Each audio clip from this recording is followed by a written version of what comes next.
Wala naman tayong pera dito. Kaya yung asawa ko manghihingi ako pera. Ay, uy, dami pera. Ah, ano na yan? Hoy, Sharing. kay Erin. Sa akin, bakit?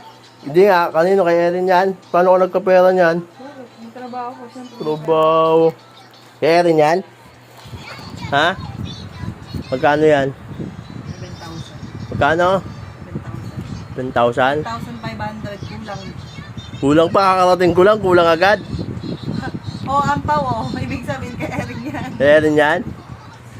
Nak. Nak. Uy, anak, pautang si daddy ha? Oo. Oo, pautang? No. Pautang daddy? No. Pautang daddy ha? No. Hoy, nak, pautang si daddy? Okay? No. No? Okay? Say no. Damot mo naman.